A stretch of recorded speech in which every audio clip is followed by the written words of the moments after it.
کو بھی جھٹلا دیا گیا۔ آپ صلی اللہ علیہ وسلم نے اس سلسلے میں کافی زیادہ کاوش کی، بہت زیادہ محنت کی، حتیٰ کہ لہو لہان بھی ہوئے ہیں، مشکلات بھی برداشت کی۔ پھر وہ وقت آیا جب آپ نے دیکھا کہ یہ لوگ نہیں مان رہے، تو آپ صلی اللہ علیہ وسلم نے پھر ایک طریقہ اختیار کیا۔ آپ صلی اللہ علیہ وسلم ایک پہاڑی پہ چڑھ کے اشارہ دیا تو سارے اکٹھے ہو گئے۔ جب سارے اکٹھے ہو گئے تو یہ اہم اشارہ ہوتا تھا، شاید کوئی خطرہ ہے۔ جب سارے اکٹھے ہو گئے تو آپ صلی اللہ علیہ وسلم نے پوچھا، لوگوں مجھے یہ بتاؤ، اگر میں تمہیں یہ کہوں کہ یہ جو پہاڑ ہے اس کے پیچھے سے دشمن آ رہا ہے اور حملہ کرنے والا ہے، تو کیا تم میری بات مان لو گے؟ تو سب نے یہ کہا کہ آپ سچے ہیں، آپ صادق ہیں۔ آپ اگر کوئی اور کہے تو ہم شبہ کر سکتے ہیں، لیکن آپ جب یہ کہیں گے تو پھر کبھی بھی شبہ نہیں ہو سکتا۔ تو پھر آپ صلی اللہ علیہ وسلم نے فرمایا، لوگوں میں نے اپنی زندگی، اپنی 40 سالہ زندگی نبوت سے پہلے کی میں نے تم لوگوں میں گزاری ہے، کبھی جھوٹ بولتے دیکھا ہے؟ جھوٹ بولتے نہیں دیکھا، زندگی میں جھوٹ نہیں بولا، تو میں وہ صادق اور امین آج میں اعلان کر رہا ہوں، میں کہہ رہا ہوں لوگوں تمہاری کامیابی لا الہ الا اللہ پڑھنے میں ہے، لا الہ الا اللہ پڑھنے میں ہے، دین اسلام کو قبول کرنے میں ہے، اللہ کو ایک ماننے میں ہے، یہ تمہاری کامیابی اسی میں ہے۔ تو جب یہ کہا تو پھر سب نے جھٹلا دیا۔ تو اس لیے اللہ نے کہا، محبوب پیغمبر یہ لوگ آپ کو نہیں جھٹلاتے، اگر آپ کو جھٹلانا ہوتا تو پھر دوسری باتوں میں جھٹلاتے۔ پتہ چلتا ہے آپ کو نہیں جھٹلاتے، بلکہ یہ جو جھٹلا رہے ہیں یہ اللہ کی آیات کا انکار کر رہے ہیں۔ اللہ نے جو پیغام آپ کو دیے ہیں یہ ان کا انکار کر رہے ہیں۔ واضح طور پر آپ کو نہیں جھٹلایا جا رہا، اور آپ اس معاملے میں پریشان نہ ہوں، آپ سے پہلے بھی انبیاء کو جھٹلایا گیا ہے، یہ تکذیب آپ سے پہلوں کی بھی کی گئی ہے۔ جو بھی حق لے کے آیا ہے اس کے ساتھ یہ ہوتا ہے، اس کو تکذیب کا سامنا بھی کرنا پڑتا ہے، طرح طرح کی مشکلات بھی برداشت کرنی پڑتی ہیں۔ گویا رسول اللہ صلی اللہ علیہ وسلم کو اللہ رب العزت کی طرف سے تسلی دی گئی کہ میرے محبوب پیغمبر آپ تسلی رکھیں، پریشان نہ ہوں، غمگین نہ ہوں، اللہ پہ بھروسہ رکھیں۔ یہ آپ کا سلسلہ جو آپ کے ساتھ چل رہا ہے پہلوں کے ساتھ ایسے چلا ہے، اور باقی آپ لوگوں کے ساتھ محنت کرنے میں اتنا زیادہ آگے نہ بڑھیں۔ جو ہدایت ہے وہ اللہ کے ہاتھ میں ہے، کسی کے ہاتھ میں نہیں ہے۔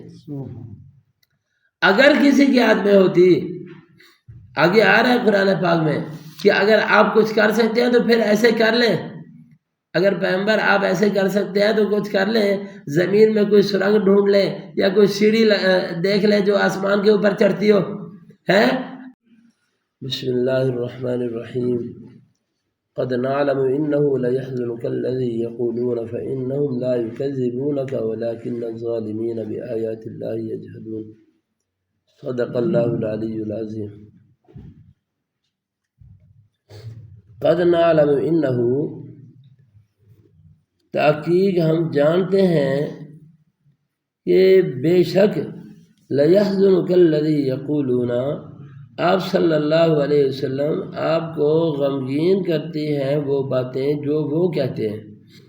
فَإِنَّهُمْ لَا يُكَذِّبُونَكَ، اور بے شک وہ نہیں جھٹلاتے آپ کو، وَلَكِنَّ الظَّالِمِينَ بِآيَاتِ اللَّهِ يَجْحَدُونَ، لیکن یہ ظالم لوگ اللہ کی آیات کا انکار کرتے ہیں۔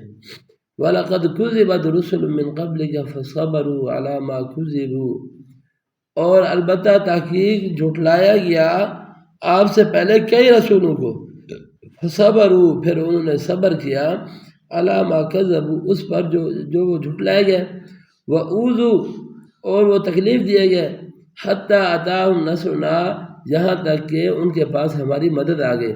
وَلَا مُبَدِّلَ لِكَلِمَاتِ اللَّهِ، اور اللہ کے کلمات تبدیل نہیں ہوتے۔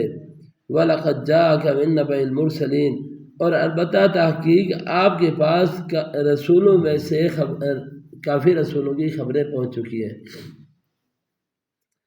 رسول اللہ صلی اللہ علیہ وسلم نے جب تک دعوت و تبلیغ کا کام شروع نہیں کیا تھا تب تک تو ایسی کوئی پوزیشن نہیں تھی، لیکن رسول اللہ صلی اللہ علیہ وسلم نے جب دعوت و تبلیغ کا کام شروع کیا، دین کی اشاعت کا کام شروع کیا تو فوراً آزمائشیں آنے لگیں۔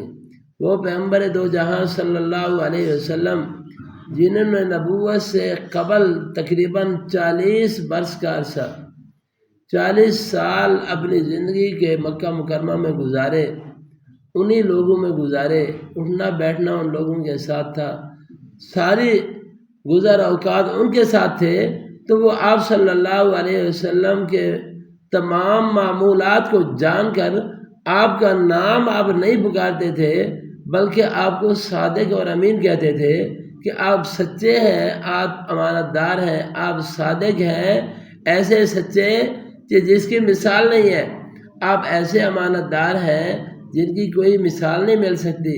تو بڑے گویا کہ آپ کا نام ہی انہوں نے صادق اور امین رکھ دیا، محمد صلی اللہ علیہ وسلم، یعنی آپ کا جو نام ہے وہ نہیں لیتے تھے جب بھی کہیں تذکرے ہوتے۔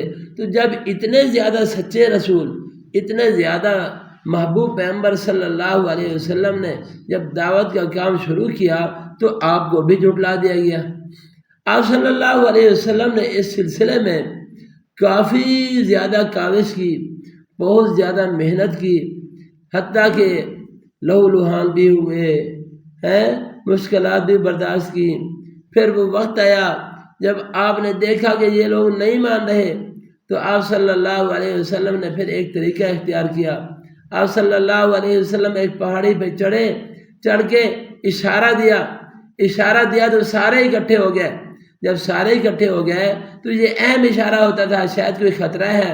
جب سارے اکٹھے ہو گئے تو آپ صلی اللہ علیہ وسلم نے پوچھا، لوگوں مجھے یہ بتاؤ، اگر میں تمہیں یہ کہوں کہ یہ جو پہاڑ ہے اس کے پیچھے سے دشمن آ رہا ہے اور حملہ کرنے والا ہے، تو کیا تم میری بات مان لو گے؟ تو سب نے یہ کہا کہ آپ سچے ہیں، آپ صادق ہیں۔ آپ اگر کوئی اور کہے تو ہم شبہ کر سکتے ہیں، لیکن آپ جب یہ کہیں گے تو پھر کبھی بھی شبہ نہیں ہو سکتا۔ تو پھر آپ صلی اللہ علیہ وسلم نے فرمایا، لوگوں میں نے اپنی زندگی، اپنی 40 سالہ زندگی نبوت سے پہلے کی میں نے تم لوگوں میں گزاری ہے، کبھی جھوٹ بولتے دیکھا ہے؟ جھوٹ بولتے نہیں دیکھا، زندگی میں جھوٹ نہیں بولا۔ تو میں وہ صادق اور امین آج میں اعلان کر رہا ہوں، میں کہہ رہا ہوں لوگوں تمہاری کامیابی لا الہ الا اللہ پڑھنے میں ہے، لا الہ الا اللہ پڑھنے میں ہے، دین اسلام کو قبول کرنے میں ہے، اللہ کو ایک ماننے میں ہے، یہ تمہاری کامیابی اسی میں ہے۔ تو جب یہ کہا تو پھر سب نے جھٹلا دیا۔ تو اس لیے اللہ نے کہا، محبوب پیغمبر یہ لوگ آپ کو نہیں جھٹلاتے، اگر آپ کو جھٹلانا ہوتا تو پھر دوسری باتوں میں جھٹلاتے۔ پتہ چلتا ہے آپ کو نہیں جھٹلاتے، بلکہ یہ جو جھٹلا رہے ہیں یہ اللہ کی آیات کا انکار کر رہے ہیں۔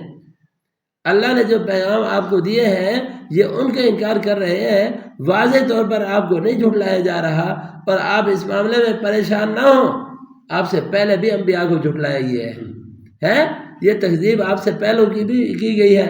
جو بھی حق لے کے آیا ہے اس کے ساتھ یہ ہوتا ہے، اس کو تکذیب کا سامنا بھی کرنا پڑتا ہے، طرح طرح کی مشکلات بھی برداشت کرنی پڑتی ہیں۔ گویا رسول اللہ صلی اللہ علیہ وسلم کو اللہ رب العزت کی طرف سے تسلی دی گئی کہ میرے محبوب پیغمبر آپ تسلی رکھیں، پریشان نہ ہوں، غمگین نہ ہوں، اللہ پہ بھروسہ رکھیں۔ یہ آپ کا سلسلہ جو آپ کے ساتھ چل رہا ہے پہلوں کے ساتھ ایسے چلا ہے، اور باقی آپ لوگوں کے ساتھ محنت کرنے میں اتنا زیادہ آگے نہ بڑھیں۔ جو ہدایت ہے وہ اللہ کے ہاتھ میں ہے، کسی کے ہاتھ میں نہیں ہے۔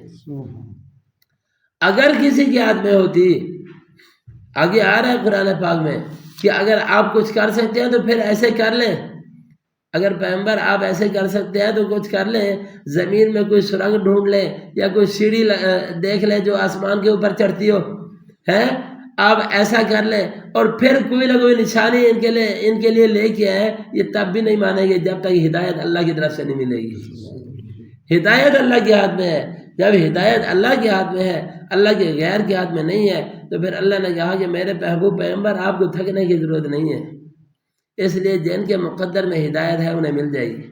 ٹھیک ہے، یہاں پہ اس چیز کا تذکرہ کیا گیا، فرمایا وَلَقَدْ كُذِبَتْ رُسُلٌ مِّن قَبْلِكَ، تحقیق جھٹلایا گیا آپ سے پہلے رسولوں کو بھی، انہوں نے صبر کیا اس پر جس پر وہ جھٹلایا گیا اور ایذا دیا گیا، حَتَّىٰ أَتَاهُمْ نَصْرُنَا، یہاں تک کہ ان کے پاس ہماری مدد آ گئی، ولا مبدل لکلمات اللہ، اور اللہ کے کلمات تبدیل نہیں ہوتے، یعنی جب اللہ فیصلہ کر دیتے ہیں تو پھر ہو جاتا ہے۔ انہوں نے انبیاء کو جھٹلایا، تکذیب کی، تو پھر پہلے تو ہوتا رہا، لیکن جب اللہ کی مدد آ گئی، اللہ نے فیصلہ کر لیا کہ اب انہیں تباہ و برباد کرنا ہے، تو پھر کوئی تبدیل تو کر نہیں سکتا۔ پھر جو انبیاء کے جھٹلانے والے تھے وہ سارے تباہ و برباد ہو گئے۔ گویا کہ آپ کو خبر دی گئی کہ محبوب پیغمبر آپ بھی پریشان نہ ہوں، اگر یہ مسلسل اسی طرح آپ کو جھٹلاتے رہے تو پھر ایک وقت آنے والا ہے ہم بھی آپ کے پاس مدد بھیجیں گے، پھر یہ لوگ بچیں گے نہیں۔